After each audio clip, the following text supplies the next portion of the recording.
अस्सलाम वालेकुम and welcome to my channel Oracle with Asad. अच्छा, इस वीडियो में हम रेफरेंसेस टैब में देखेंगे कि हम रेफरेंस किस तरह लगा सकते हैं अपने आर्टिकल को या अपनी रिसर्च को, या कोई भी आप अपना फाइनल ईयर प्रोजेक्ट या कोई भी डॉक्यूमेंट बना रहे हैं जिसमें आप किसी रेफरेंस को अटैच करना चाहते हो, किस तरह से लगा सकते हैं। सबसे पहले आपको बता दूं कि रेफरेंस किस तरह से होता कैसे। ये पिक्चर अगर आपको नज़र आ रही है तो अगर मैं इसे थोड़ा जूम आउट करूं तो देखो यहाँ पे मैंने एक पिक्चर आपको शेयर की है जिसमें लिखा है दिस बुक, ये वो जो भी लिखा है लास्ट पे जाके यहाँ पे देखो जो ब्रैकेट पे 1 लिखा आ रहा है। आपने कई बुक्स पे आप लोग बुक्स पढ़ते हो तो आपने देखा होगा। देन इसी तरह दूसरी लाइन लिखी है और ये यहाँ पे 2 लिखा है। बेसिकली ये बताया हुआ है कि ये जो लाइन ली गई है ये 1 नंबर रेफरेंस से ली गई है और ये जो लाइन ली गई है ये 2 नंबर रेफरेंस से ली गई है। तो जब भी कोई बुक आप कोई अपना कोई पेपर पब्लिश करते हैं या कोई आप आर्टिकल लिखते हैं, ठीक है, उसमें आप ये करते हैं जो उनसी चीज़ें तो आपने खुद लिखी होती हैं वो तो ठीक है, लेकिन अगर वो किसी की आप चीज़ अपने आर्टिकल अपने डॉक्यूमेंट में यूज़ कर रहे हैं तो आपको उसका रेफरेंस देना पड़ता है कि मैंने ये चीज़ उस ऑथर की इस बुक से ली थी। तो आप इस तरह से ले सकते हैं। आप यहाँ पे हिंट दे रहे हैं ना 1 नंबर से लिए 2 नंबर, लास्ट पे जाके रेफरेंसेस एक आपको बनाने पड़ते हैं। उसमें आपको बताना पड़ता है कि जो 1 नंबर का रेफरेंस था वो बेसिकली ये वाला उसके बंदे का नाम था, उसकी बुक ये थी और वो सारा पब्लिशर ये चीज़ें। सेकंड नंबर वाले का ये था। इसी तरह जितने भी आपके होंगे ना वो सारे आपको इस तरह करने पड़ेंगे।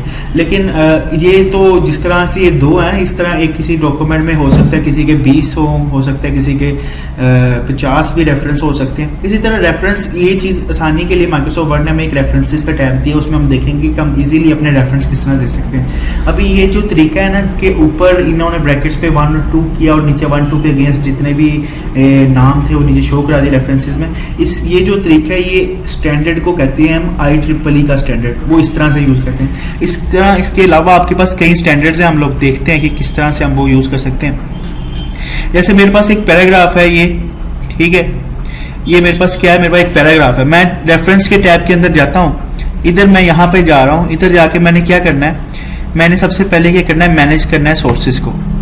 मैनेज सोर्सेज से क्या होगा, मैंने सोर्सेज से आपका ये होगा कि आप यहाँ पे कोई नई बुक ऐड कर सकते हैं। जैसे मैंने पहले ये कुछ बुक्स ऐड की हुई हैं, मैं एक आपके सामने करता हूँ। मैं ये न्यू के बटन के ऊपर जाऊँगा, मैं यहाँ पे कोई नई बुक ऐड करना चाहता हूँ, ठीक है। मैं कहता हूँ कि जो बुक है उसका जो ऑथर है उसको हम लोग कह देते हैं जैसे वो उमर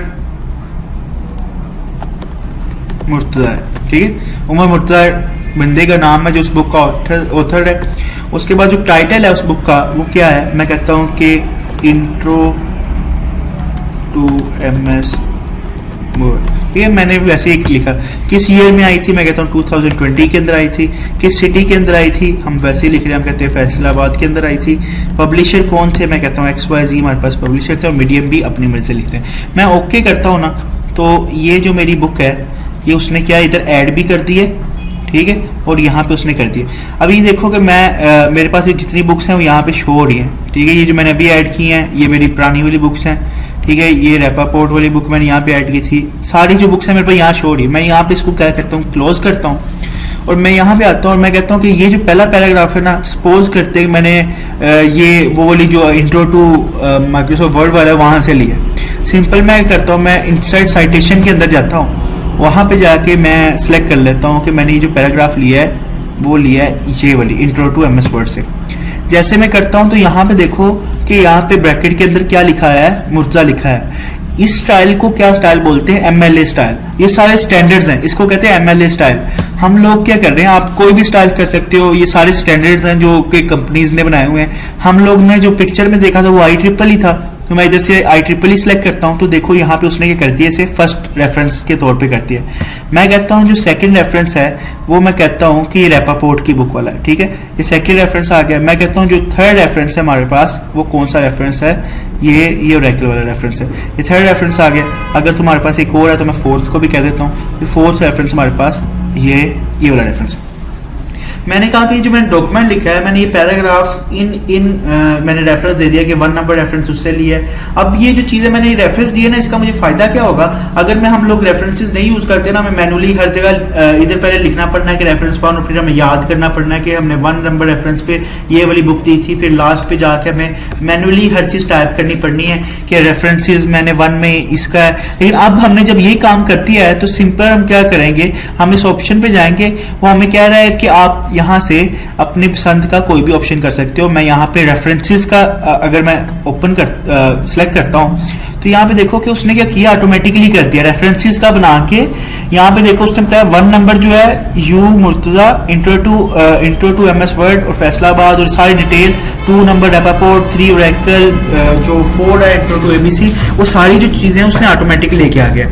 तो जब आप लोग एक कोई चीज लिखते हो, कोई डॉक्यूमेंट लिखते हो, उसमें जब आपने रेफरेंसेस लिखने होते हैं तो बजाय कि आप इतना खपो, आप सिंपल एक दफा यहाँ पे ऐड करते हो मैनी सोर्सेज में जाके, उधर उसके बाद क्या करते हो, वहां पे जाके इंसर्ट करते हो साइटेशन, और वहां पे आप जरूरी नहीं है कि आप IEEE का यूज करो, आप कोई भी यूज कर सकते हो। आप यहाँ से MLA यूज कर सकते हो, आप यहाँ से आपको दूसरा कोई पसंद है आप वो वाला यूज कर सकते हो, ठीक है। उसके अकॉर्डिंगली लास्ट पे वो क्या कर देगा, आपको ऑटोमेटिकली वो नीचे बना के दे देगा, आपको दोबारा लिखने की जरूरत नहीं पड़ेगी, ठीक है। अभी फिलहाल हम रेफरेंसेस के टैब के अंदर क्या कर रहे हैं, हम ये वाला जो हमने ऑप्शन आज किया है साइटेशन वाला, हम लोगों ने ये देखा है। आई होप आपको इसकी समझ लग गई होगी कि हम लोगों ने किस तरह करना है।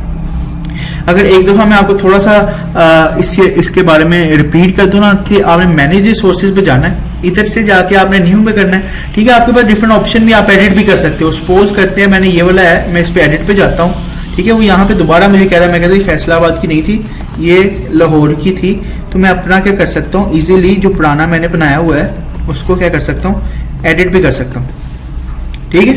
वो कहता है एडिट करना है, मैं कहा हाँ एडिट करना है, ठीक है। आप एडिट कर सकते हो, आप डिलीट कर सकते हो। मैं कहता हूँ कि ये वाला है लास्ट वाला, मैं इसको डिलीट करना चाहता हूँ, ठीक है, डिलीट हो जाएगा, ठीक है। आप यहाँ से इसको यहाँ सेंड कर सकते हो। अच्छा जी, वो एक चीज और चीज है कि यहाँ पे तो आप जब फर्स्ट टाइम ऐड करोगे ना, यहाँ पे आएगा, जब तक इसे आप यहाँ पे मूव नहीं ना करोगे तो आपके यहाँ पे इंसर्ट साइटेशन पे इसके ऑप्शन नहीं आएंगे।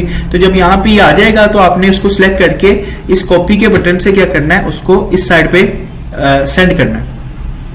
अभी तो ऑटोमेटिकली इधर है ना ये, तो इसलिए वो आपको वहां पे शो नहीं हो रहा। तो जब ये यहाँ पे नहीं होंगे ना, तो आपने इसको सिलेक्ट करना है और कॉपी का बटन दबाना, वो इधर आते रहेंगे। जो चीजें यहाँ पे आएंगी ना, वो असल में आपके इस वाले ऑप्शन के अंदर आपके पास शो हो रही होंगी। आप इजीली इधर से फिर दे के आप अपने रेफरेंस दे सकते हो, यहाँ से अपना कोई स्टाइल चूज कर सकते हो, जैसे मैंने IEEE किया, और लास्ट पे क्या कर सकते हो, यहाँ से आप इजीली अपने लास्ट पे रेफरेंसेस को नीचे एक्सप्लोर कर सकते हो। आई होप आपको समझ लगी है, लेकिन अगर आपको इसमें कोई चीज़ें समझ नहीं लग रही, आप कमेंट्स में मुझसे पूछ सकते हैं, तो मैं फिर आपको वहाँ पे एक्सप्लेन करता हूँ। ओके, इस वीडियो के लिए अल्लाह हाफिज़।